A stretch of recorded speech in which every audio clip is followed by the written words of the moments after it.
Hi guys, this is video number 6 for the chapter of linear programming. Having done in the previous videos the first half of the chapter, it is now time to understand what is the meaning of linear programming. In case you haven't watched carefully the previous videos, please go and watch them all before you attempt to understand linear programming. It is completely based on the concept of linear inequations. So if you haven't understood linear inequations, please visit the videos before this, understand that concept, and then come over to linear programming. Now, what is the meaning of linear programming first of all? Linear programming is essentially applying mathematical technique, okay, for planning something or for making some decisions. All right, so it is mostly used in industry. It can be used in transportation, it can be used in diets, etc. A lot of places where you require to apply the mathematical technique of algebra, okay, to make a particular decision. So that's what is meant by linear programming. There are some terms associated with linear programming. Better if you understand them upfront, okay, beginning with the decision variables. So you have been using x and y all throughout for making the linear inequations. These are nothing but your decision variables. All right, let's understand what are constraints. And then we'll come back to the objective function. We have already understood that the linear inequations itself are the constraints which give us a solution. So that's what constraints do. Constraints always give us the solution of the linear set of linear inequations.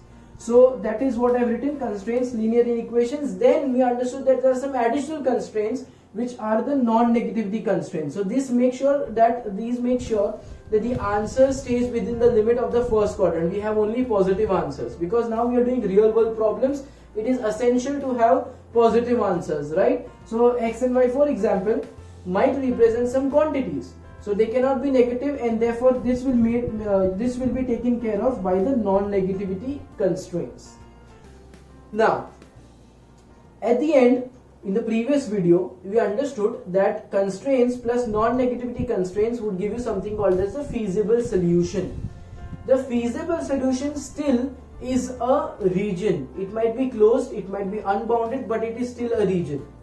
When we were doing linear equations, okay, we used to plot the lines on the graph paper and we used to get an intersection point which would rather be the answer for x and y. So plotting the lines was enough. After that we immediately got the answer as the intersection point. Here we are plotting the lines, then we are getting out of it the region, okay, which is going to give you the answer. Who will decide that which point out of the region? The region has infinite points because we are talking about real number lines.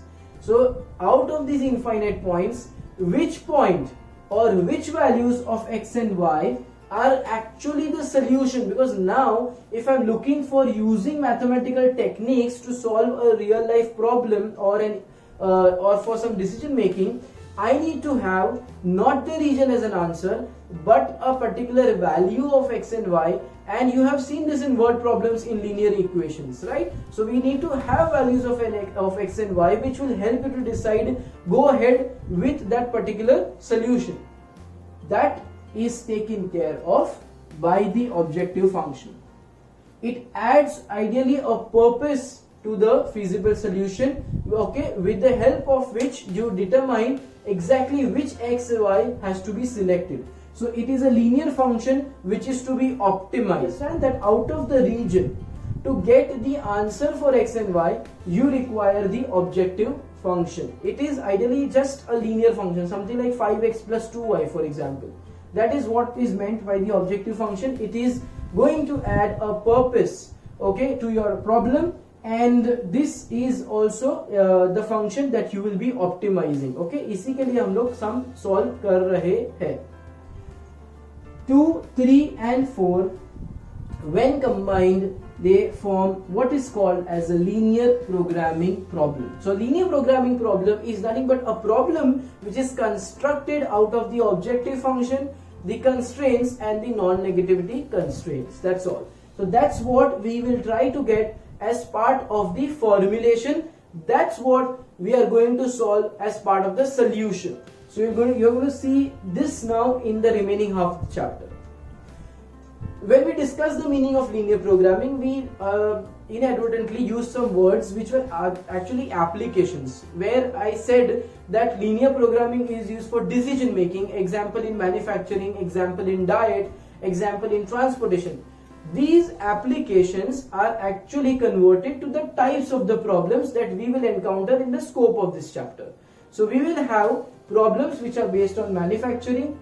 Okay, so there is a company, it's manufacturing tables and chairs, requires some machines, requires some wood, some polishing, etc. So all of these conditions will be there, and you're supposed to find out at the end, based on the objective function, as to how many tables and chairs the company can manufacture.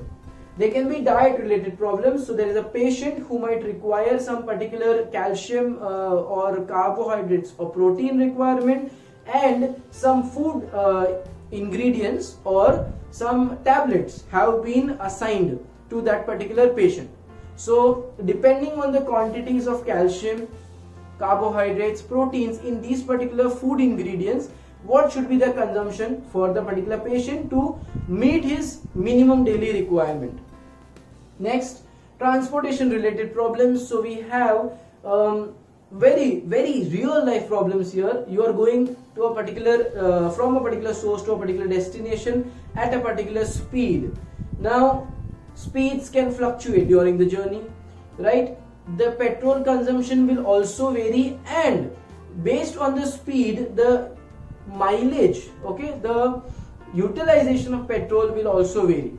So all of this mixed into a problem will make something called as a transportation problem, and then you have to suggest to the user कि उसको कितनी speed पे कितना distance travel करना चाहिए, so that his consumption of petrol, for example, is minimum, or the cost of the journey is minimum.